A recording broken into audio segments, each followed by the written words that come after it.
Yo le diría que yo quiero mucho al prójimo, soy católico, creo en la Virgen, en esta cuestión política que estamos viviendo, soy muy bravo, yo no me gusta. Eh, Luego pertenezco a una familia más pobre que ya me éramos tres hombres, tres mujeres, papá y mamá. Yo mi niñez la tuve en la casa que todos nacimos, en Plaza González Víquez, 100 metros prácticamente de la casa Cleto González Víquez. Y ya muy temprana edad, los 7 años, ya yo andaba con mi papá haciendo trabajos eh, de fontanería, hojalatería, y ahí fue donde aprendí los oficios, y con mi abuelito construyendo casas. Entonces aprendí albañilería, fontanería, electricidad, con todo, porque yo ya conforme fui creciendo, pues me fui enterando de todo eso. Cuando salí de la escuela Ricardo Jiménez, de sexto grado, me pasé al Liceo de Costa Rica. El Liceo de Costa Rica era gratis, pero uno tenía que comprarse el uniforme y los útiles. Entonces yo lo que hice fue que en las vacaciones trabajaba de ayudante de carpintero y de ayudante de albañil en el Ministerio de Ciudades Públicas con permiso patronato. Y con eso me costeaba la carrera y le daba mi permiso a mi mamá. En ese tiempo estaba el presidente Teodoro Picado y vivimos una crisis que estaba yo trabajando con el presupuesto del gobierno, una crisis que nos daban el giro porque el gobierno no tenía liquidez y uno tenía que ir con el giro a donde una persona que tuviera plata para, mediante una comisión, darle a uno efectivo. Vamos para eso, ¿no? Que yo creo aquí en Costa Rica, vamos para eso. Y entonces después de eso, terminé yo mis estudios como bachiller y un familiar mío me dijo que si quería trabajar. Yo le dije que claro, que esa era la idea. Entonces comencé a trabajar en la cooperativa de Los Pinos. Mi trabajo consistía, en ese tiempo la cooperativa Dos Pinos vendía natilla, mantequilla y la vendía a personas que pagaban al día, personas que pagaban por semana, por quincena y al mes.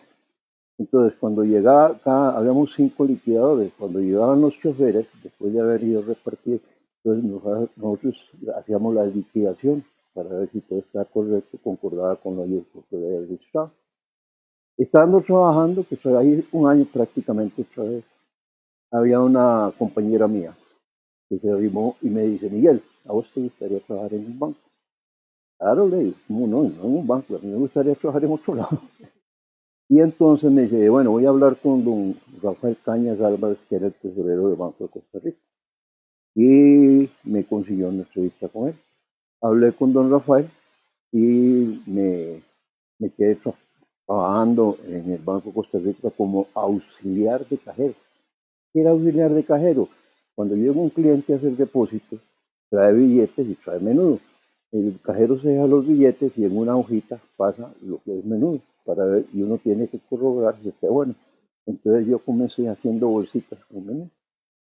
Después pasé a depósito, recibir depósito, después a pagador, que ya era lo último en cajero, y después de ahí me nombraron encargado de agencias del Banco de Costa Rica.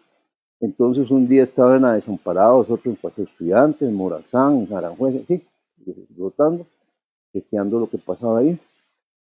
Y en una de esas ya me nombraron encargado ya propiamente de algunas agencias. Entonces yo estuve, la primera fue en Desamparados, que pagábamos giros de gobierno y no daban abasto los cajeros. A mí me ha gustado siempre crear. Y entonces la mandé a pintar y la hice más grande y conseguí 2 cajeros más para pago giros de gobierno.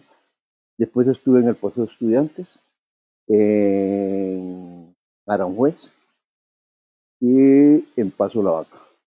Estando ahí, me llamaron un día y me dicen, Rodolfo Ulloa, que había sido portero del equipo de la universidad, y me escogió para que fuera el segundo en una sección nueva que iban a crear.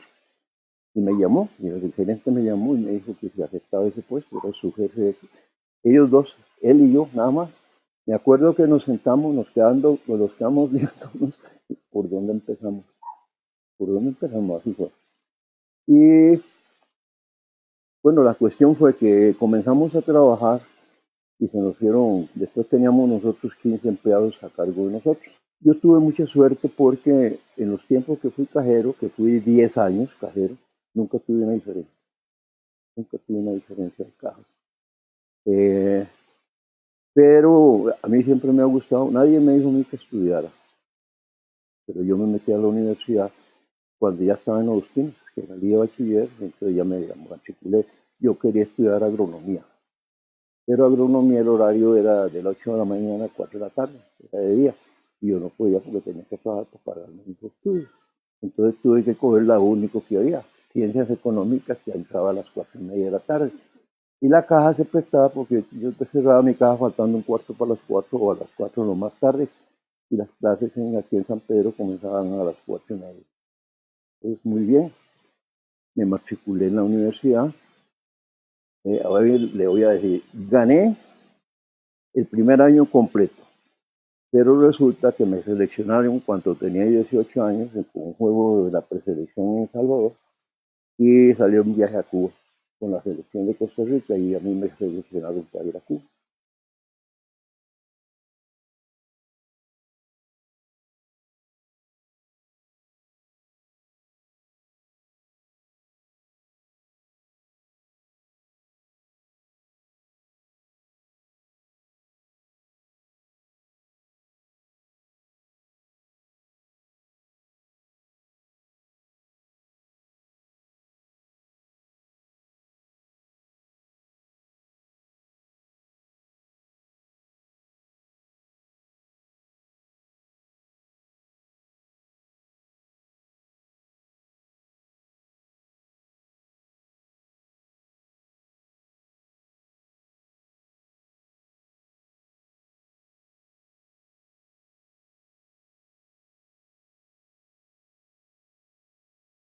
El primer equipo en que yo jugué tenía yo 16 años. Se armaba un equipo de segunda división, tipo de Fuerza y Luz se llamaba. Nosotros utilizamos el uniforme que habían dejado el Fuerza y Luz de primeras divisiones para hacer propiedad de nosotros. Los juegos se realizaban en la sabana y yo vivía por la Plaza ahí. El equipo de nosotros se formó precisamente ahí. Entonces nos íbamos por la línea del tren hasta la sabana a pie. Teníamos, cuando éramos casa, equipo casa, teníamos que llegar a marcar el diamante, la cal y toda la cuestión. Y ahí fue donde yo me comencé a jugar con ese equipo. Ese equipo, en ese año que yo entré, habían aproximadamente 30 equipos en segunda división. Un récord, un récord. Todo el mundo formó un equipo en las provincias. Cartago, Limón no, porque Limón tenía su propio club. Cartago, Alajuela, Heredia, todos tenían equipos aparte de los que dejamos. Y nosotros en esos campeonatos ocupamos el segundo lugar. El primer lugar lo ocupó un equipo que se había formado en el mismo barrio de nosotros, que se llama Honduras. Porque en ese tiempo había un pitcher pequeñito, zurdo, Elizondo, que era muy bueno. Entonces prácticamente ese fue el que consiguió todos los triunfos para que el equipo nuestro era muy completo, muy completo. Llegado a eso, yo pasé a la primera división con otro equipo que se llamaba Deportivo Cedinas Corona. Un equipazo, un equipazo. Yo llegué y me pusieron de jardinero izquierdo. Un fracaso. Había unas tortas, porque yo era mi puesto, era la tercera base. Y el nerviosismo y todo eso. Fue fracaso. Y entonces, tal fue el fracaso que yo me refugié en mi casa y no quería saber nada de gol. Estaba muerto. Entonces, llegó una comitiva del equipo a rogarme, este chico puede esto, que otro, que otro. Bueno, entonces regresé. Pero cuando regresé, pasaron la tercera base a la segunda base para darme campo a mí en la tercera base. Y ahí comencé yo a jugar a la tercera base. Después se fue el shortstop, shortstop es el que juega entre tercera y segunda base, en medio. Entonces me pasaron a mí a shortstop. Yo jugué hasta más o menos 10 años la tercera base y después me pasaron los otros 10 años en shortstop. Y una cosa muy curiosa, yo fui más shortstop que tercera base. Yo nunca tuve problemas de bateo. Yo me le enfrentaba a cualquier pitcher y a cualquier pitcher le bateaba. Y además de eso, como mi papá era el que me enseñó pequeño a coger bola, entonces yo tenía un buen fildeo. De vez en cuando se me iba bola, pero yo fracasé, yo tuve más errores en la tercera base que en el shortstop, porque yo supongo que era que tenía más tiempo para ver la bola llegar, que la tercera base es la que está más cerca. Y luego, casi todos los bateadores derechos jalan por esa zona. Entonces, me pasé a Teninas Corona ya a primera división, y ahí seguí yo con otros equipos como Radio Excelsior, que nos patrocinó por 2 años. Fuimos Teninas Corona campeón y campeón nacional, porque Limón hacía su propio campeonato, como con 7 equipos que tenía Júpiter, Rochard, Caps, Multipower, Batán. Y entonces sacaban su propio campeón y nos enfrentábamos a 5 juegos primero y después lo hicimos a 7 como las series mundiales y lo jugábamos en el Escarrey y jugábamos en Limón. Yo en los siete campeonatos que fui campeón nacional, nunca perdí un campeonato con Limón. Siempre fui victorioso. Y otros equipos de San José que jugaron sí, perdieron con Limón. Y bueno, el problema era que cada rato hay que cambiar de patrocinador porque el deporte del béisbol es muy caro y no se presta para publicidad como el fútbol. Entonces es un deporte que por caro es muy difícil de jugar. En ese tiempo a nosotros nos daban el uniforme, nosotros tenemos que comprar el guante y los zapatos para poder jugar. Ya jugando con el Radio Excelsior, me acuerdo que hicimos una gira a Aruba. Aruba tiene curaceños y arubianos, tienen muy buen béisbol. Y hicimos 5 juegos ahí. Es una de las mejores actuaciones que tuve yo. Yo las recuerdo con mucho cariño, porque decían que yo era un jugador de la tercera base profesional, que el equipo lo había llevado de Venezuela. Y tal era, yo tenía 18 o 19 años. Esa fue un éxito tremendo. Y después, cuando regresamos, seguimos con la cuestión del problema de los patrocinadores, pero siempre jugamos con equipos aunque cambiaran de nombre. El equipo que más duró fue el equipo Numar, que tuvo el patrocinio como de 20 años de la mantequillera, pero nosotros no, el equipo que más duraba era 4 o 5 años y ya. Y después el otro éxito que tuve yo fue en los Panamericanos de Chicago, en donde yo de shortstop. La preocupación de nosotros es que iba solo una segunda y solo yo de shortstop, que si fracasaba uno de los dos, no teníamos a quién poner. En cambio, primeras iban como 4, catcher iban como 5. Ahí nos dieron la paliza más grande que ha tenido el béisbol, cuando jugamos contra los Estados Unidos en el estadio de los Cachorros, en Eagle Field, porque nos metieron en la primera entrada nomás 10 carreras. Me pongo yo a multiplicar, vamos para 90 carreras y esto sigue así.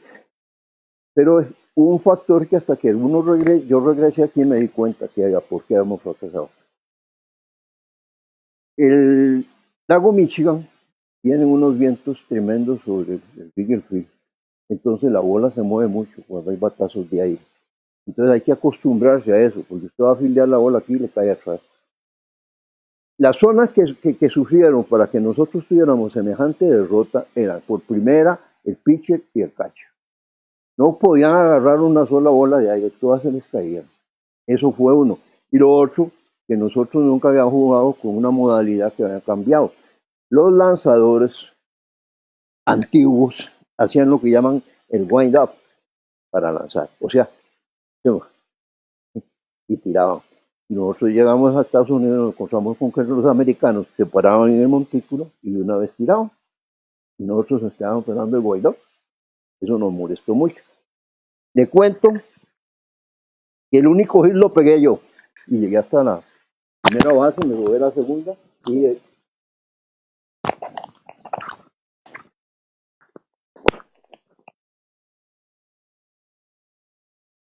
el único hit lo pegué yo, llegué a la primera, me robé la segunda y no sé cómo, por fielder choice, o sea, por escogencia, pasé a la tercera base, y ahí me quedé. Era el único que llegó a... Bueno, sí. Después la actuación de nosotros le ganamos 2 veces a Brasil. Los brasileños no habían brasileños, eran casi todos japoneses. Eh, Ganamos a Brasil, le ganamos a Nicaragua 7-3 y con República Dominicana eh, en la tercera entrada y con 2 hombres en base, nunca se me olvidará, pegué cuadrangular y entonces nos montamos 3-0. Llegamos al octavo inning ganando nosotros al noveno inning ganando por una carrera República Dominicana. Y resulta que una segunda base que tenía República Dominicana pegó el segundo jonrón con uno en base y nos quedaron. La actuación de nosotros fue muy buena. Hay una cuestión que no nos gustó cuando jugamos, nosotros jugamos en Comiskey Park y en Eversfield. Un receptor que teníamos nosotros que se parecía al Lotario, el de las jaulas, moreno, así grande, pero enorme, una fuerza tremenda, era el catcher titular. Y cuando vio el desastre que estábamos teniendo nosotros de las 10 carreras, agarró todo y lo tiró y se fue a la gradería del juego. Eh, Otra vez.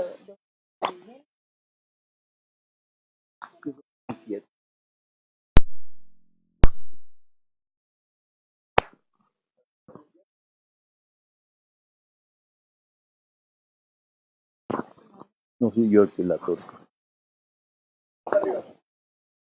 Es que yo no puedo estar quieto. Difícil, ¿verdad?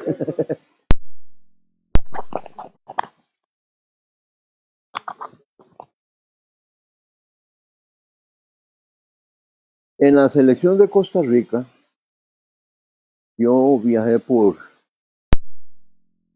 2 veces, Aruba, Curazao, Panamá, Nicaragua, Salvador, Honduras, Guatemala, Salvador y Estados Unidos.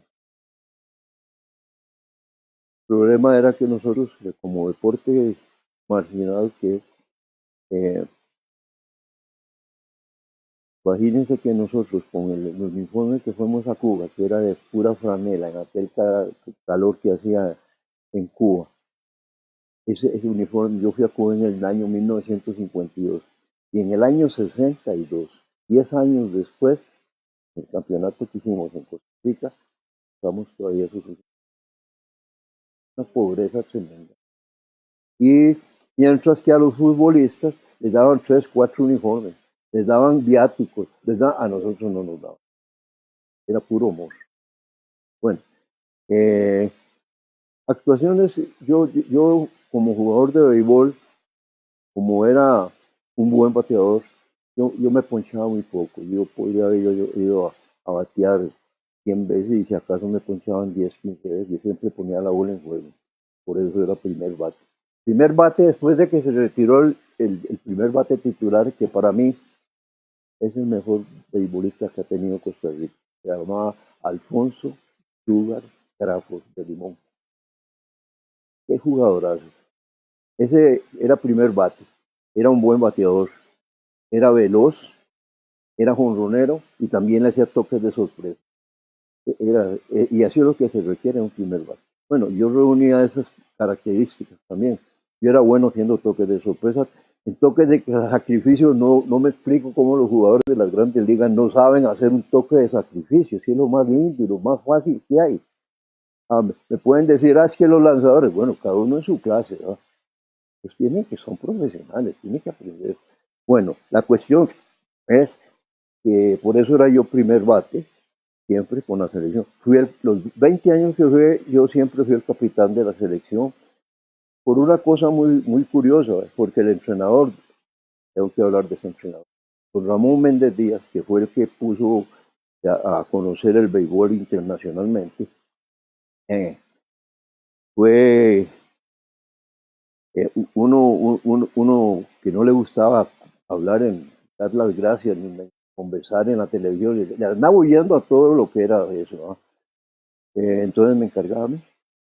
Yo le daba las gracias por los banquetes, el teatro, en televisión y todas las cosas. Eh, Sin embargo, cuando llegó él en el año, le voy a hablar cómo llegó que llegamos a tener el Parque Escarre. El béisbol se desarrolló primero jugando en el Estadio Nacional, pero no ese estadio que destruyeron, no, uno que era hecho por Adela la viuda de Jiménez, de madera y de cosas de cuestión.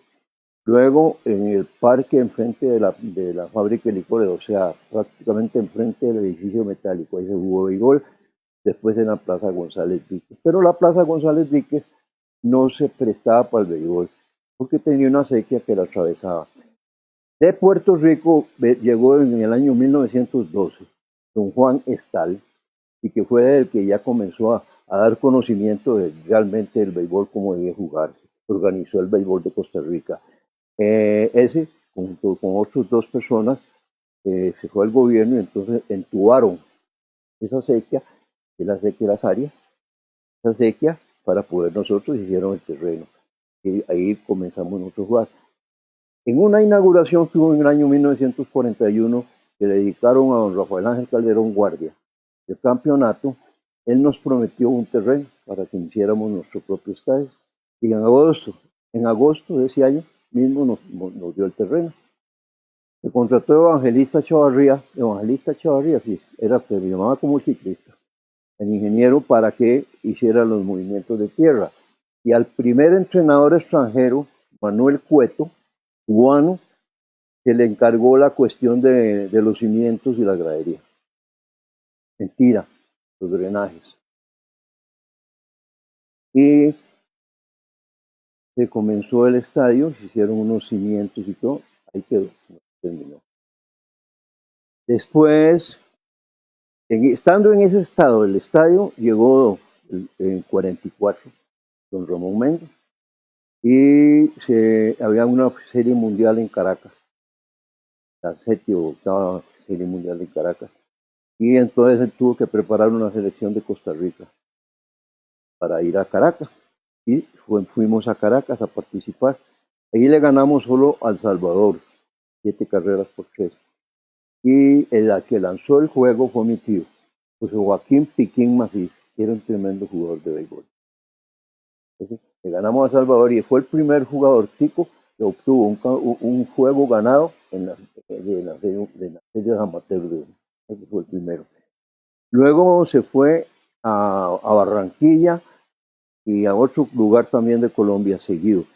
Y después vino uno que siempre me ha llamado la atención, en Nicaragua, la 12ª Serie Mundial, en el Estadio Somoza. El juego de apertura lo hizo Costa Rica contra Cuba, cuando todo el mundo espera un carreraje, ¿verdad? Y resulta que nosotros llegamos a la 9ª entrada ganando el juego. ¿Sí? Pero ¿cómo fue la situación? Que fue muy criticada, por cierto, que Cuba nos iba ganando por 2 carreras y nosotros teníamos por 1 carrera, y nosotros teníamos corredores en segunda y tercera.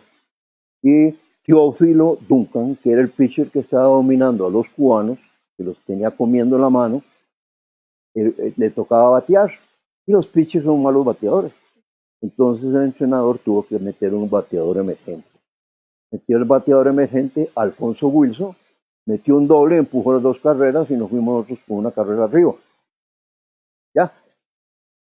Al cerrar el 9º inning, viene Cuba, le hace y ponen a Daniel Villalobos Jr. a lanzar. Era muy buen lanzador, muy bueno, pero siempre con una suerte más mala. Bueno, ya da una base por bolas, hacen un toque de sacrificio por tercera, Pelín Castro lo falla, el toque, entonces hombre en primera y segunda, y después viene un batazo que pifió también a segundo, entonces se llenaron las bases. Y después vino Samuel Izaguirre, el cuarto bate de los cubanos, y mete cuadrangular. Y se acabó. Sin embargo, nos ha faltado en Guatemala, unos juegos que se jugaron en Guatemala, lo traigo a colación porque es el que ha estado más cerca a jugar en la Grandes Ligas. Ya desde que fueron a Colombia, él fue con la selección. Tiny Herling, de Limón, un brazo así moranazo, mulato. Eh, tiraba durísimo, pero le costaba mucho poner la bola a strike. Y fue a Guatemala. Y ahí lo vio un scout de los Dodgers y le gustó.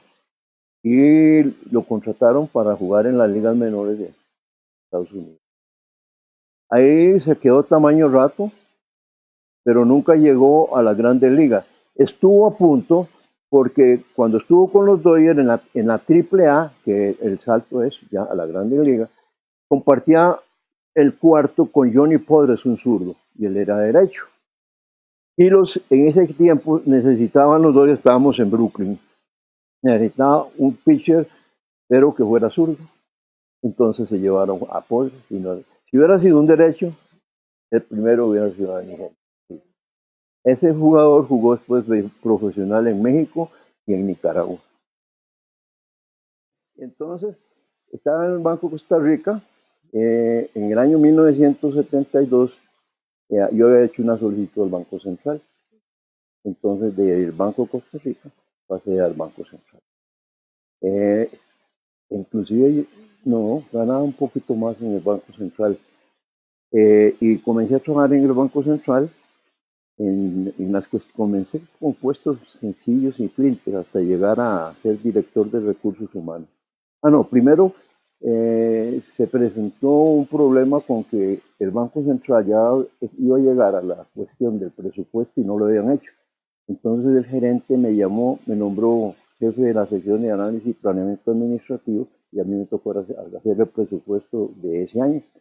En ese presupuesto hizo una plaza para director de recursos humanos. Entonces, cuando yo terminé el presupuesto, me nombraron en esa plaza de recursos humanos. Se fue el director de recursos humanos y los gerentes que vieron que yo era la persona idónea para nombrarme director de recursos, era el traslado nada más. Y entonces yo le dije, sí, si ustedes me ayudan, porque yo nunca he estado.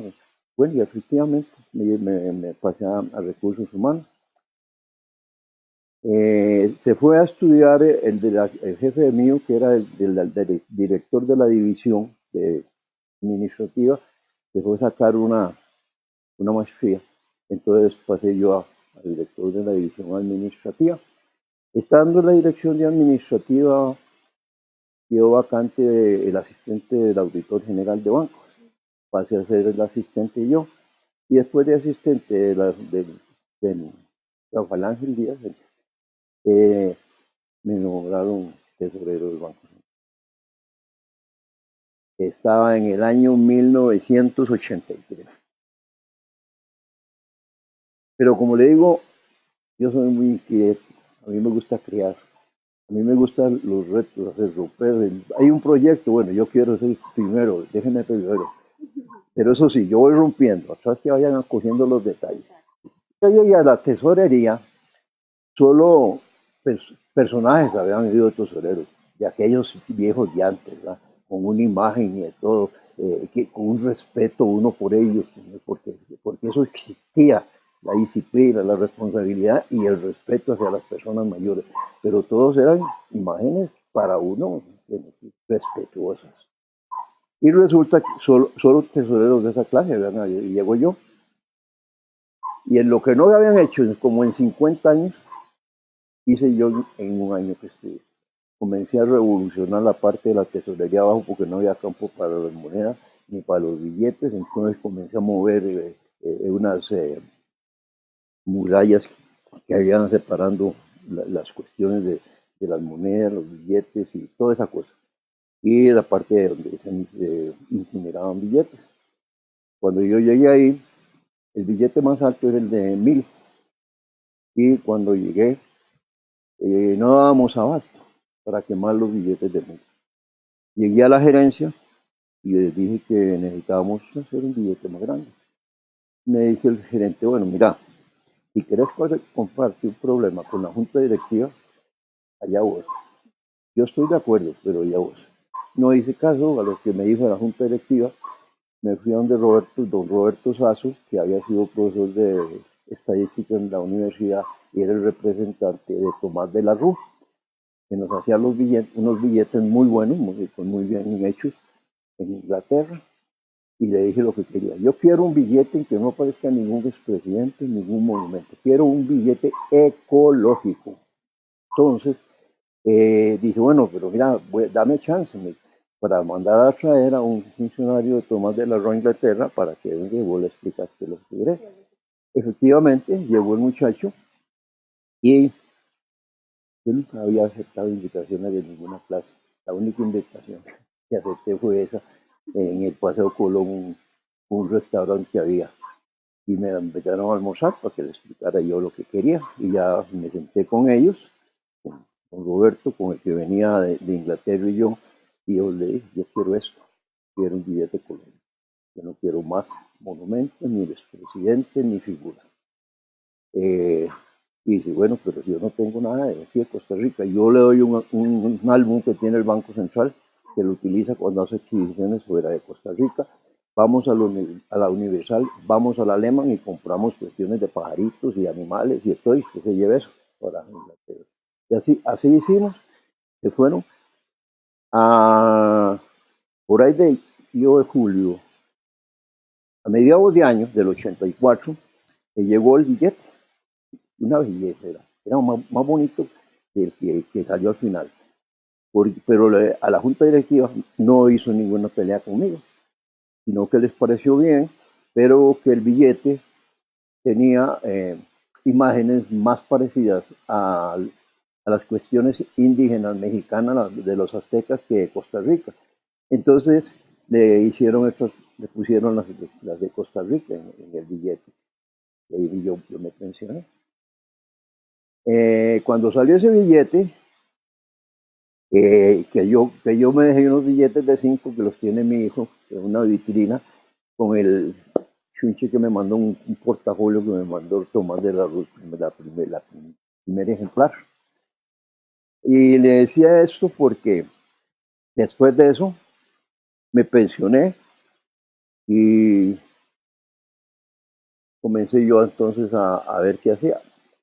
Que vino la quiebra del Banco Anglo Costarricense. Rafael Díaz, que era el auditor general, me llamó para que le ayudara a Rodrigo Bolaño. Entonces yo fui el asistente de Rodrigo Bolaño.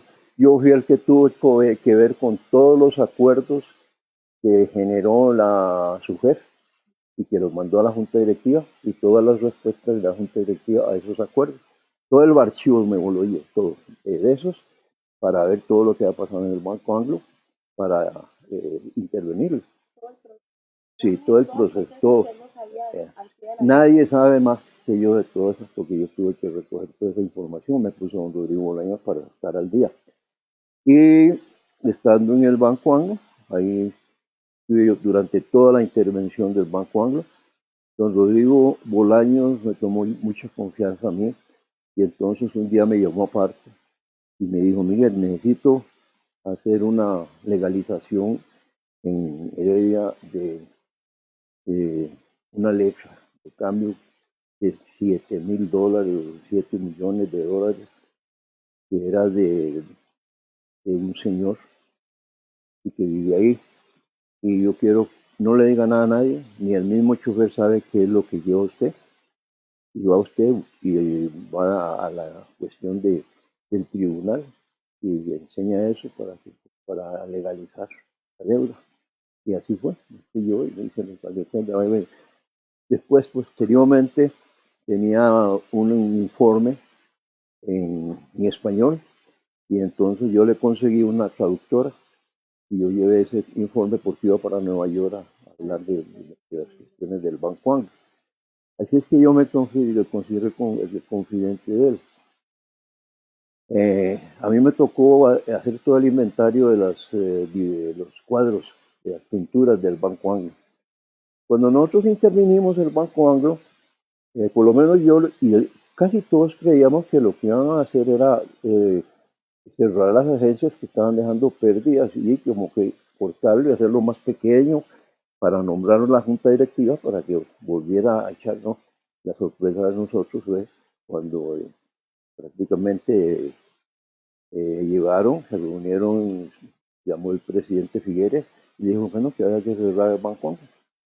Y entonces, cuando se dio esa noticia al personal en el salón de sesiones del Banco Anglo, es una de las cosas más tristes que he visto yo. Las lloradas, los gritos de los empleados que se iban a quedar sin trabajo. Y desgraciadamente en ese tiempo había mucha gente. Yo creo que el 75% del personal eran personas que habían ganado, que estaban ganando en ese tiempo, no se asusten, 400, 500 mil pesos, sin ninguna preparación. Al irse a la calle, tenían que comenzar a trabajar. ¿Qué requisitos tenían? Ninguno. Era pura antigüedad, experiencia de antigüedad. Y por eso tenían deudas de las casas, deudas de carros que habían comprado. A ellos les dieron las prestaciones y yo no sé si le dieron una bonificación también, ¿verdad? Pero no era lo mismo, se terminaba eso. Y yo como tenía amistades en el Banco de Costa Rica, hablé como para que unas personas que yo conocía les dieran trabajo, que eran como 15. Y sí los aceptaron, pero el sindicato les dijo que tenían que comenzar por de abajo. ¿Con qué? Un sueldo de 75,000 o 100,000 pesos, después de haber ganado lo que ganaban. Muy duro fue ese momento del banco. Terminado esa intervención, me nombraron con otras dos personas en la junta liquidadora.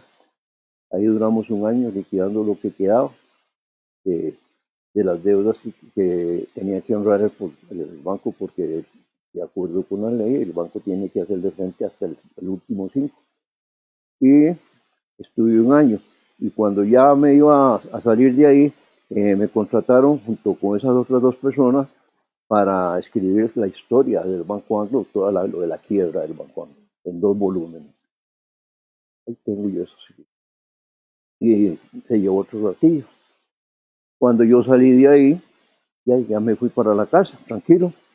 En eso una vez me llama don Rodrigo Bolaños, que si quería ser miembro de la Junta Directiva del Banco Central. Y yo como ella ya no quería mucha experiencia para eso. Entonces lo acepté y me fui como directivo del Banco Central en el año 1996. Cuando salí del banco ya no quise llevar.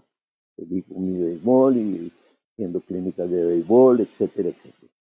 Y hasta la fecha. Hay cosas muy interesantes en el Banco de Costa Rica. Por ejemplo, nosotros inventamos un sistema de préstamo y garantía. Por ejemplo, la fábrica del Progreso producía zapatos, pero tenía problemas financieros. Entonces nosotros nos inventamos una bodega con doble candado. Y en esa bodega se hacía la estimación de pares de zapatos que tenían que depositarse ahí para darles 1 millón, 2 millones de colones. Y los metíamos ahí. Cada vez que ellos necesitaban los zapatos para vender, nos llamaban a nosotros, abríamos con la llave y ellos abrían y sacaban los zapatos que ellos y nos daban dinero. Así trabajamos nosotros, porque la intención de la sección de control de empresas era que nosotros administráramos a aquellas empresas que llegaban muy administrativo y financieramente muy mal, para que las trabajáramos, les ayudáramos. Ahí estuvo don Daniel Oduber con la Finca La Flor. Nosotros le administramos la Finca La Flor a don Daniel Oduber cuando él era presidente de la Junta de la Asamblea Legislativa. Un viejo pipa, definitivamente una pipa de don Daniel. Muy simpático, muy buena gente, siempre nos trató muy bien. Nosotros íbamos a hacer inventarios de ganado a La Flor y les pagábamos la planilla, etcétera, etcétera.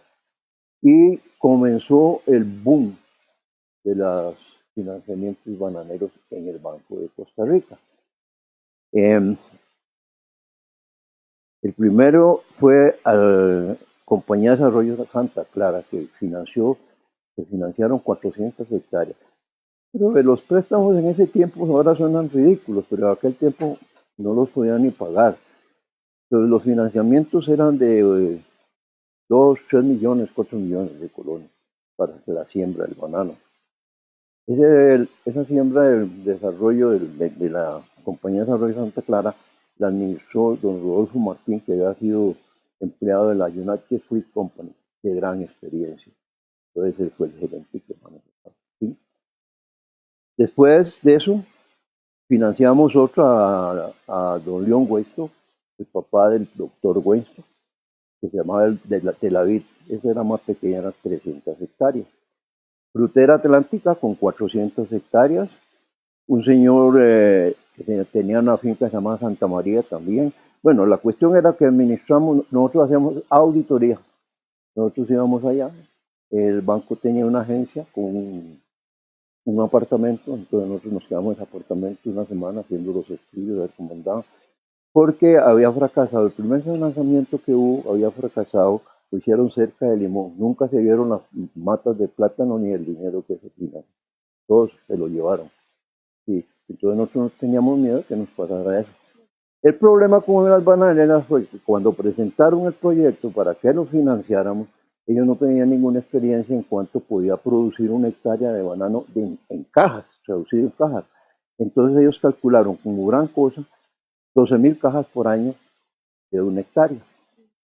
Y entonces cuando comenzaron con 9.000 cajas a producir, a coger experiencia. Entonces la plata que se generaba por exportaciones a la United Fruit Company o a Bandeco o a Coal era muy poca y con costos se podía mantener la finca. O sea, los gastos administrativos y los sueldos y toda esa cuestión. Entonces ellos no podían ni pagar ni los intereses de las operaciones, no daba para eso.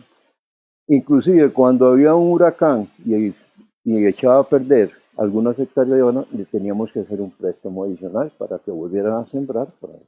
Usted sabe que el banano se produce a los 9 meses ya, el racimo, igual que la mujer. Y usted va a un bananal que está sembrado y cuando va la cosecha, usted ve que los vástagos comienzan a hincharse, donde va la chira para arriba. Y a los 9 meses sale ya la cuestión y ya viene el racimo. Pero el banano tiene una raíz muy corta, entonces cuando llega un huracán barre con todas las matas. Y ahí que ahora le di cuento con qué pasó con esa cosa. Financiamos y fue todo un éxito después, pero en 3 años o 4 que tuvimos nosotros el control de todo eso, ellos no pagaron nada de interés, se iban acumulando porque solo daba para la atención. Vino el gobierno de Rodrigo Carazo y ahí lo que no habían pagado en 5 y 6 años, ni habían pagado los intereses, al dispararse el dólar, pero fue una exageración como se revaluó el colón. Entonces, en 2 años pagaron todos lo que no habían podido pagar en 6 años y se hicieron millonarios. Otra de las cuestiones que tuvimos, un italiano compró una finca, Florida Ice and Farm, casi llegando a Siquirre. Y como estaba en Italia, entonces encargó al banco que se administrara. Entonces la sección de nosotros la administró. Tenía aserradero, fábrica de hielo, comisariato, ganado, café, banano. Entonces nosotros todas las semanas teníamos que ir con la planilla para pagar y traer la plata del comisariato. Y ir a donde los Peña la garantía que tenía para sacar, para llevar para el comisariato. Pero esa finca ya era un cascarón.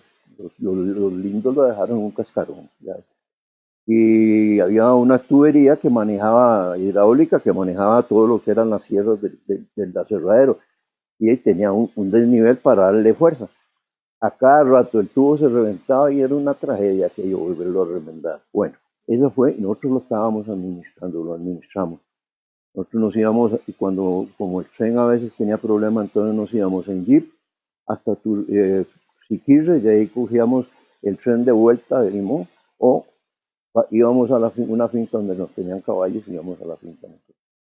¿Qué siente usted cuando un dirigente llegue tu cambio?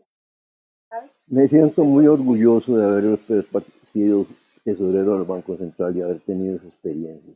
Aunque después lo eliminaran porque nombraron una nueva familia de billetes, entonces lo sacaron de circulación. Pero tuvo suficiente tiempo para eso. Entonces, ese billete quisieron robarme la idea pues, al tesorero que llegó después de mí. Le hicieron hasta un homenaje y todo, y no se acordaron que era yo el que había hecho el billete. Entonces, en una revista que publicó el Banco Central, yo hablé con el que la editaba y le dije cómo era todo el proceso del billete. Entonces, me conocieron que había sido yo. Pero tuve que brincar yo para que me hicieran el reconocimiento. Sí, y el billete me gustó mucho. Yo salí de licenciado de la Universidad de Costa Rica y me incorporé al Colegio de Contadores Públicos, que es requisito para ser contador público. Pero al mismo tiempo, cuando vino mi hijo de estudiar arquitectura de Brasil, hicimos una empresa que se llamó Adarfi, Arquitectos Financieros S.A. Y esa sociedad la tuvimos, ahí donde yo llevé la contabilidad. Ahí fue cuando debuté yo haciendo lo mío. Eso duró como 5 años nada más. Pero todo lo demás que aprendí porque nosotros en los trabajos de banco, principalmente en ese departamento de control de empresa, recibíamos estados financieros de contadores públicos autorizados y teníamos que analizar cuando hacían un proyecto si el flujo de caja y los ingresos iban a dar abasto con eso, con los gastos, etcétera, etcétera, para aprobar los créditos. Ahí fue donde yo comencé a trabajar en eso. Personalmente, estoy en deuda con el Colegio de Contadores con el homenaje que me hicieron, porque fue algo fuera de serie. Y estando yo a 2 días de cumplir los 84 años, fue ese homenaje. Así es que a esos que se graduaron en ese tiempo, yo hablé que no se quedaran en eso solamente, que siguieran capacitándose y que tuvieran mucho cuidado porque la situación del país es muy delicada y ahora salen los patronos que exigen que hagan sinvergüenzadas para poder pagar los menos impuestos, etcétera, todas esas cosas. Y que la vida es como una montaña, en donde uno va paso a paso subiéndola hasta ver si llega a la cima. En el camino ese sufre unos tropiezos que dejan heridas y que uno tiene que levantarse y seguir para arriba hasta ver hasta dónde es máximo, pero que no hay que dejar de estudiar y de capacitarse y luego también ser honesto con uno mismo, porque uno puede ser una persona que tenga algo que no quiera saber la gente, pero la conciencia está ahí diciéndole todo el tiempo a uno, a la conciencia no le engaña a nadie. Yo gracias a Dios hasta el momento tengo mi conciencia limpia, he tratado de ser un buen ciudadano y trato de ser con la gente pobre, ayudarlos. Mi señora y yo de vez en cuando compramos una silla de ruedas y se la regalamos a alguna persona, etcétera, etcétera. Ya eso es otro campo. Pero yo le digo a todos esos contadores que tengan mucho cuidado, pero que sigan adelante, que llevarán muchos golpes, que llevarán también muchas desilusiones por ser honestos, porque ahora prácticamente para trabajar en el gobierno hay que ser un sinvergüenza, porque si es un honesto anda viendo cómo, a ver cómo lo manchan porque les esté estorbando. Yo gracias a Dios viví una época que habían, porque siempre han habido, pero no es una forma que está ahora de lo bueno.